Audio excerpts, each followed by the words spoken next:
animals. We are part of the animal kingdom, and you have to respect people, yes, and animals also equally, perhaps. This is the only way. We are animals. We are, of course, yeah. Same thing. It's just people think we are not. A lot of people, obviously deny that whole thing, which is another topic. But I mean, yeah. Another religious topic, probably. Well, of course. Yeah. Well, in Japan they have this game, and it still upset me today. Last weekend we were at Bon Odori, so it's a summer festival. Uh-huh.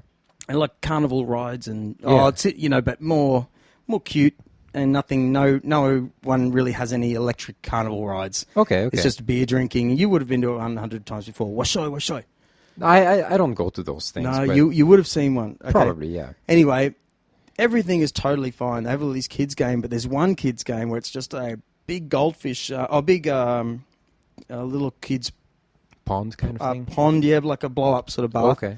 And they fill it full of goldfish, and everyone has to, and all day and night, they're scooping these little goldfish into little paper things. Yeah. And if you win them and take them home. Okay. But all night, this little fishes are splashing around in this little bag. And sure enough, we get us home, and I'm thinking, what do we want that for? Yeah. We don't need that. Oh, it's kind of what everyone does here. Like, yeah, but what about the fish? Yeah. And sure enough, in the morning it was dead. Yeah. This little black goldfish. I'm thinking these are kids. Yeah. I'm not putting a jump on Japan. No. But it's like a number one obvious rule. Yes. You wouldn't shake an animal around, no matter how big or small, in a bag all night and let your kids do it. Yeah. And then it's dead. Yeah. And sort of go, we'll just flush it and then do it next summer. It's again this idea of very irresponsible. When I worked in a supermarket before in Boston, I will not say obviously which one because I don't want to get them in trouble. But you have and I know this happens in restaurants too in America and actually all over the world. There is a tremendous amount of waste from those places. The chef looks at this cut of meat, and for him it looks just a little bit too brown, just a little bit brownish. He's like, no, toss it, not good enough. You could have fed somebody with that meat. I mean, people in Africa are dying. We just mentioned that. And you're throwing... I've seen entire bins of food every day being just dumped, full of good cheese and ham in the deli section, right? I'm sure the fish section is the same thing. The meat section, same thing. Yeah. There's a tremendous amount of waste. And I just wonder, like, what are we doing? What are they doing? I'm not working there anymore. But what is the thought process for those people? I just can't understand. It's true. So, it would be based on supermarkets worrying about being sued if there was salmonella in that cheese or something. I guess so. The health standard was brought in to be everything above this line you can keep, but everything below this line needs to be thrown away. You can't even give it to charity. That's what they do in Australia, actually. Bins. I worked in a supermarket. Yeah. You can't... So there's thousands of birds around the bins. Yeah. It's just filled with great bread, really good stuff that was only cooked yesterday. Yep. But we aren't allowed, or no one would buy it because it's not fresh. Yeah. But at the same time, that these Woolworths aren't allowed to sell it to charities. They aren't allowed to give it. They aren't allowed to open the door, Well, I think it's starting to change. I think I've read that, I think in France they started doing that finally. I mean, the thing is, like, you're right, and I'm worried also about salmonella, obviously, but I can guarantee you that I've seen a lot of things go in the bin that were just kind of freshly cut, and maybe that was the butt end of something, and that just nobody wants that, so that gets. But that's absolutely good to eat too. I mean, so it's more about what they're teaching. Yeah, it's training, right? It's crazy. Yeah, it's crazy. We're a speck in the world, in history. Yeah. A speck. Yeah. The fact that they're claiming, what did they find just last week? Another monolith under the sea. Outside of somewhere, 40 meters under the ocean. Yeah. It's getting more and more clear now that we were wiped out 12,500 years ago by something. Well, this is what I get right into. And so that all this Japan culture... every culture has come from either 5,000 years ago, because there was another big hit down there in Australia, apparently. Yeah. It's like certain meteor hits. have sort of wiped the place out over and over and over. So all the things we care about, all these cultures and races and everything, have just sort of come apart from this speck in time. It is a speck in time. 12,000 years, which is nothing. Well, I've actually read this. This is something that people perhaps have a misunderstanding. People have been around for, I've read, for about 40 or 50,000 years. It's just the recorded history is much less than that. People just couldn't write, But people came to Japan, for example, about 10,000 years ago. The first people, what is it called? The China Sea, I think? Yeah. The China Sea separating China and Japan was frozen at the time. So people crossed it over and came here. The ice melted later and they got stuck here.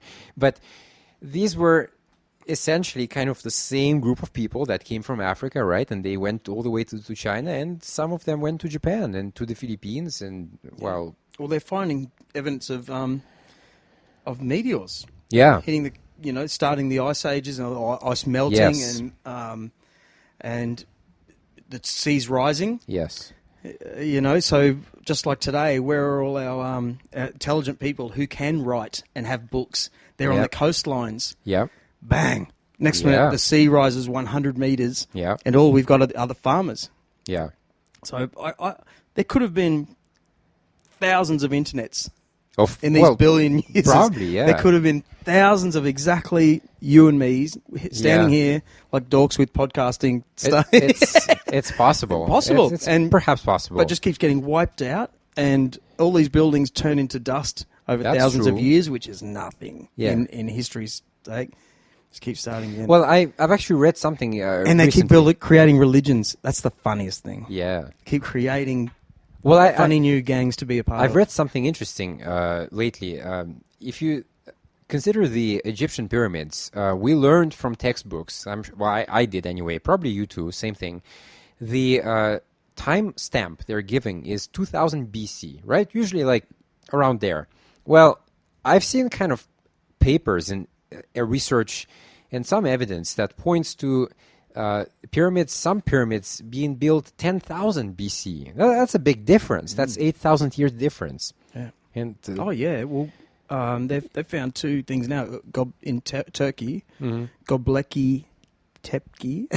I don't know. I can't. Well, listen to me, an Australian trying to speak about something in Turkey. Yeah. But it's a monument there that was covered over.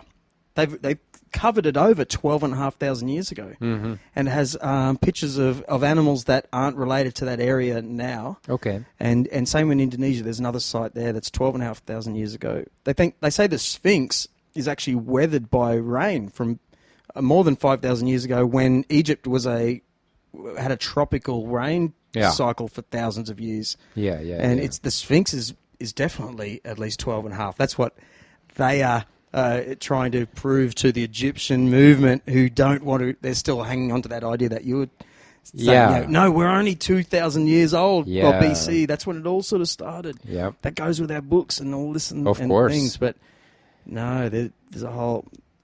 But you have to understand, like all the history books that we're given in school, these are books that are essentially inspected by the government first. The government makes us learn what they want us to learn. They don't want us to learn certain things. Of course, every textbook in every country has things omitted, has false ideas, has facts that are just wrong.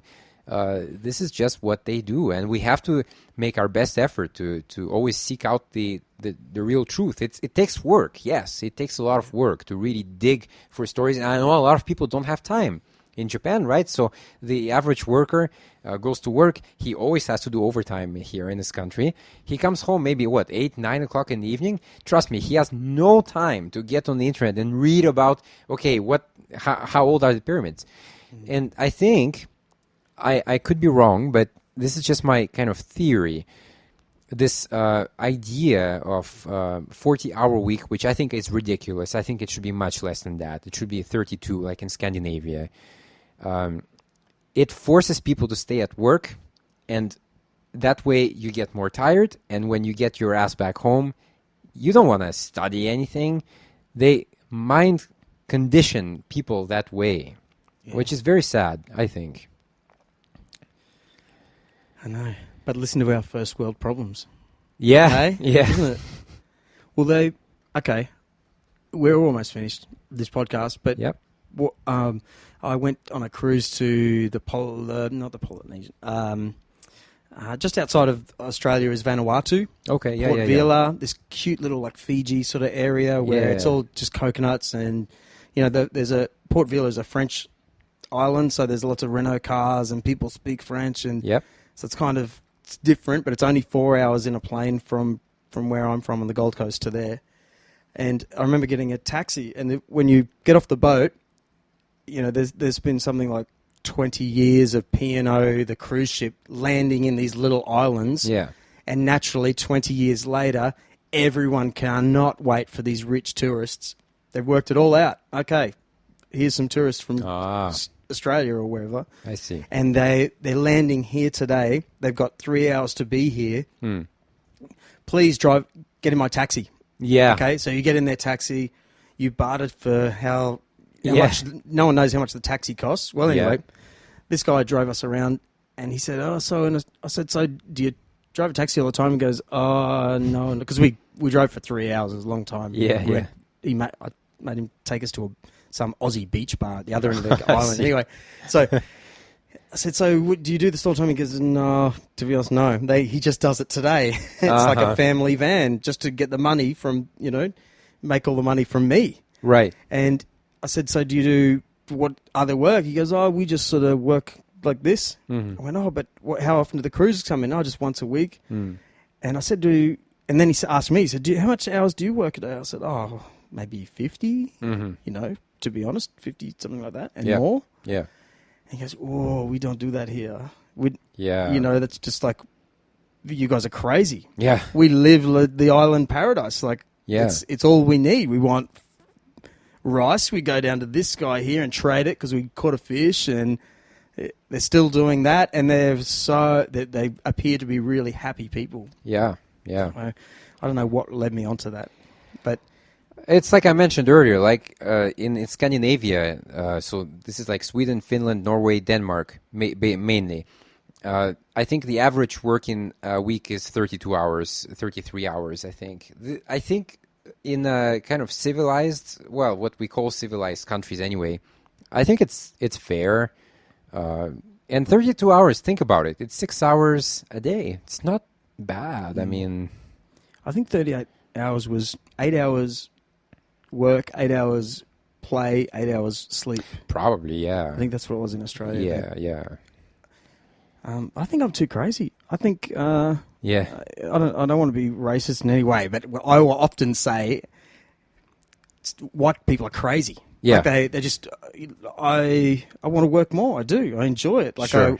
If I'm not doing this, I'll go and rehearse with my band. Yeah. To get more money in a gig. Right. But to promote that, I need to do all this stuff on the internet over here. Yeah. And, if I get the second job here, I'll get more money so I can buy a jet ski or something. Yeah. Just crazy. Yeah. I want to work more as much as I can, Yeah. So, but working for someone else sucks. Yeah. Well, we all want to be the CEO, right? But I mean, it's like some people don't want to start working. They don't want to accept a small position. They want to get the CEO's job right away. That's just not how it works. I mean, it's science fiction. That's right. You've got to hold the camera for JC. Yeah. You do, though. Yeah. You do, because what I learned working for you that day, holding the camera going, I could tell that you've been doing this for years. Yeah. I could tell. And I felt really cool. Yeah. Just going, this is a whole world, another world. Like they say, you want to sweep the floor. Yeah. You want to work your way up through that company because you will always, when the new guy comes in to sweep the floor, you go, I've been there. Yeah. I've been there and I really respect you. Yeah. You're just like me. I swept that same floor 30 years ago. I understand everything about it. And you could be doing it better, you little maggot. Yeah. By the way. You missed a spot. Yeah. Exactly, yeah. But that was just a question for you. So after we did that first podcast and you said that this is kind of inspiring for you, that what especially that podcast, right? Did I really inspire you? Oh, yeah. You really did. Same reason. I found, well, before you met me, I'd been working a